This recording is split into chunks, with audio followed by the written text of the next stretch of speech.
Welcome back to English Through Wisdom. I hope you learned something new from our last lesson, and I'm happy to have you here again today. In this video, we explore the proverb "Every cloud has a silver lining." By the end, you will understand its meaning, follow a true-to-life story, and learn new English vocabulary along the way. Picture the exact moment you lost something you thought you could never live without. A job. A relationship. A plan you had built your whole future around. Now picture yourself, months later, realizing that moment quietly opened a door you never expected. This is not a rare coincidence that happens only to lucky people. Long before modern psychology gave this pattern a name, an Old English saying had already captured it perfectly. Today we explore where this proverb came from, why it still matters, and how one ordinary person's darkest week became the start of something better. Let's discover its wisdom together. The proverb. The proverb we are learning today is "Every cloud has a silver lining." In its short form, the key phrase is silver lining, pronounced silver-lining. The full saying, "Every cloud has a silver lining," means that even the darkest, most difficult situation usually carries something good hidden inside it, something we may not be able to see right away. The image itself comes from nature. When a dark cloud passes in front of the sun, sunlight often glows around its edges, creating a bright, silvery outline. The center of the cloud looks heavy and gray, but its edge shines. This image has a long history in English literature. It goes back to 1634, to a poem by the English writer John Milton called Comus. In it, a character looks up at a dark cloud in the night sky and notices a glow of light along its edge, taking it as a small but comforting sign of hope. Milton did not write the full modern proverb, but his image of light hiding at the edge of darkness planted the seed. Over the following 2 centuries, writers kept returning to that image, until it slowly grew into the simple, popular saying we use today, which became common in English speech during the 19th century. This proverb still matters today because the feeling behind it never goes out of date. Job loss, illness, breakups, failure, these experiences have always existed, and they always will.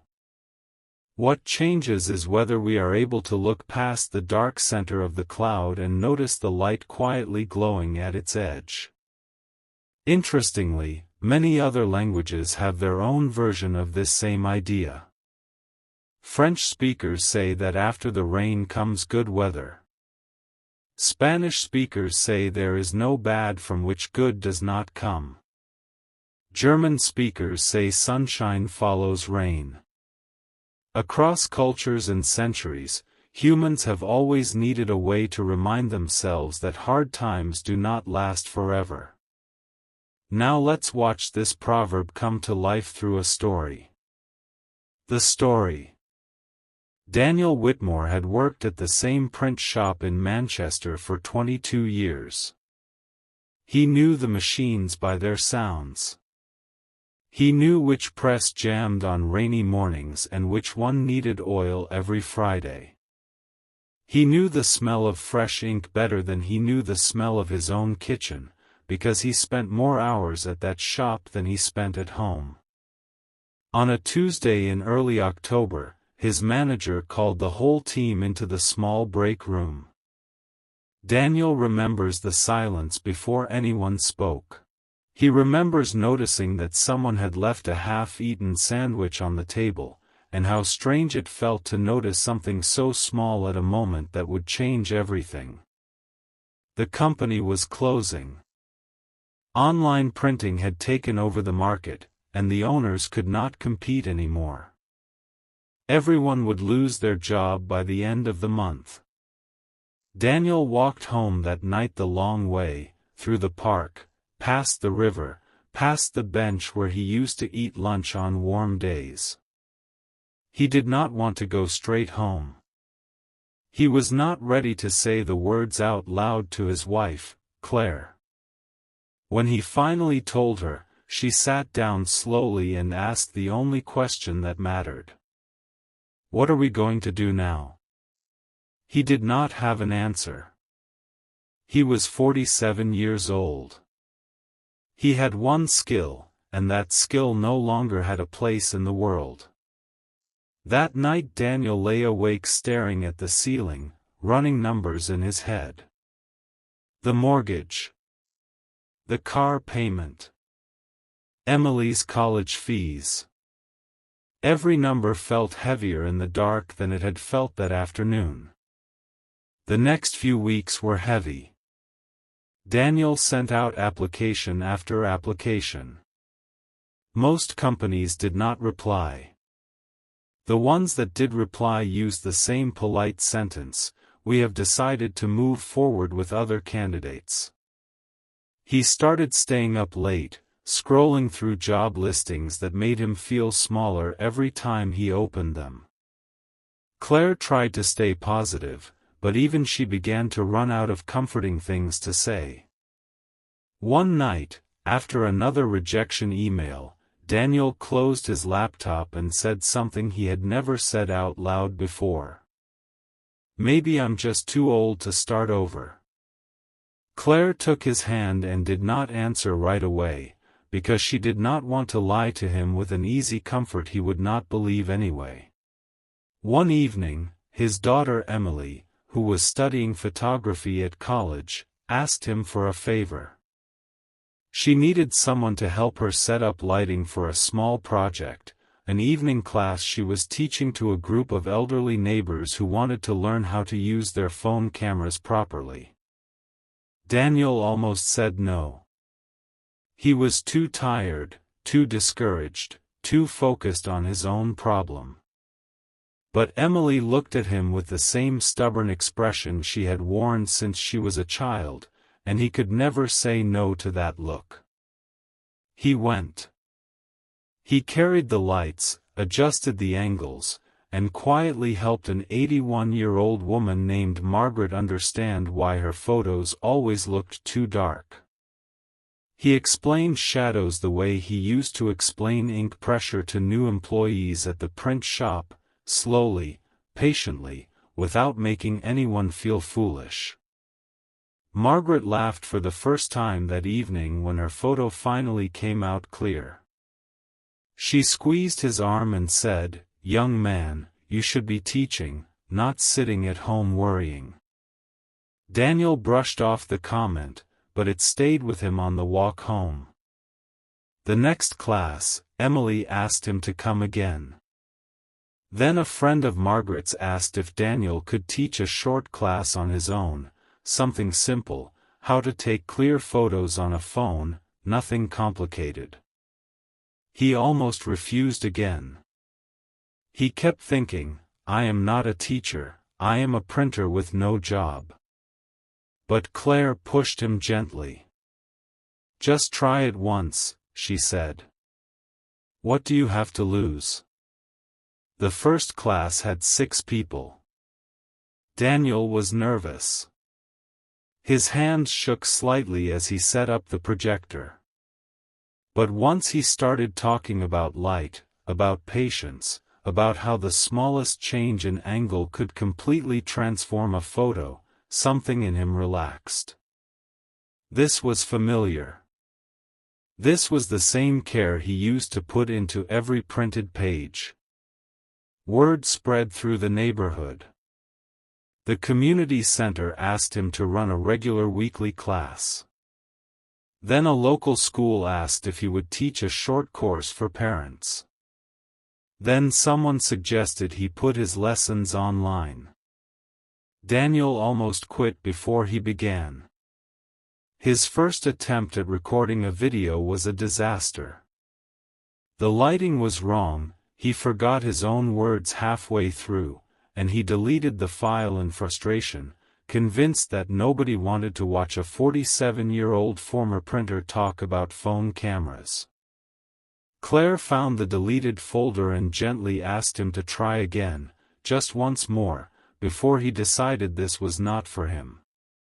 6 months after losing his job at the print shop, Daniel stood in front of his laptop camera, nervous again, and recorded his very first online lesson.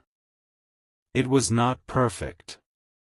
His voice shook a little, and he stumbled over a sentence near the end, but this time he did not delete it.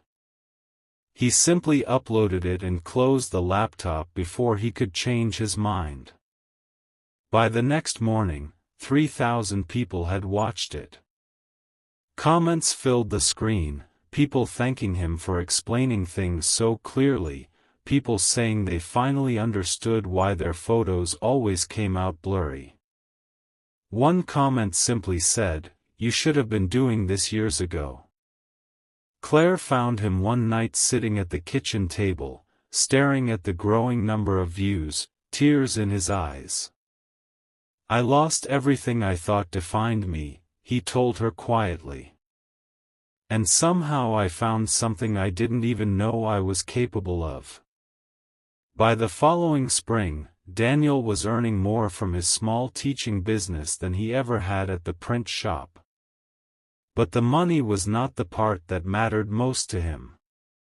What mattered was the message he received from Margaret's daughter one afternoon. She wrote that her mother, now 82, had started video calling her grandchildren every single week, because Daniel had taught her how. Daniel sat with that message for a long time. He thought about the sandwich left on the break room table. He thought about the silence before his manager spoke. He thought about how certain he had been, on that October evening, that his life had reached its lowest point. He had been wrong. That dark moment, the one that felt like the end of everything, had quietly carried something bright inside it all along. He simply could not see it yet. Moral lesson. Daniel lost the job that had defined him for over 20 years. In that moment, he could not see any possible good hidden inside such a painful loss. All he saw was fear, uncertainty, and the feeling that his skills no longer mattered. But the story did not end there. A small favor for his daughter, something he almost refused, quietly became the doorway to a completely new life. Teaching Margaret about light and shadow reminded Daniel of a talent he had never noticed in himself, the ability to explain difficult things in a simple, patient way. This happened because Daniel stayed open, even in his lowest moment. He did not force himself to feel positive. He simply agreed to show up for one small task, and that small task grew into something much bigger than he ever expected. This reflects the proverb perfectly. The cloud in Daniel's life was real. The fear was real. The financial stress was real. But hidden at the edge of that darkness was a silver lining he could not have imagined on the day he lost his job. This lesson applies directly to modern life. So many of us have faced sudden change, a layoff, a breakup, an illness, a plan that fell apart. In the middle of it, it can feel impossible to imagine anything good coming from such pain. Here are some questions worth sitting with. Have you ever lost something you were certain would never come back, only to discover it led you somewhere better? Have you ever said yes to a small request, even while struggling, and had it quietly change the direction of your life? What is one dark cloud in your own life right now that might already have a silver lining you have not noticed yet? The proverb does not promise that hard times will not hurt. It simply reminds us to stay open long enough to notice the light when it finally appears at the edge. English lesson. Mortgage, noun, a loan used to buy a house. Example, they were still paying off their mortgage when he lost his job. Rejection, noun, the act of refusing or turning down someone's request or application. Example, another rejection email arrived that morning. Discouraged, adjective, having lost confidence or hope. Example, he felt discouraged after weeks of silence from employers. Stubborn, adjective, refusing to change one's mind or give up easily. Example, she gave him a stubborn look he could never refuse. Foolish, adjective, lacking good sense. Silly, example, he explained it patiently, without making anyone feel foolish.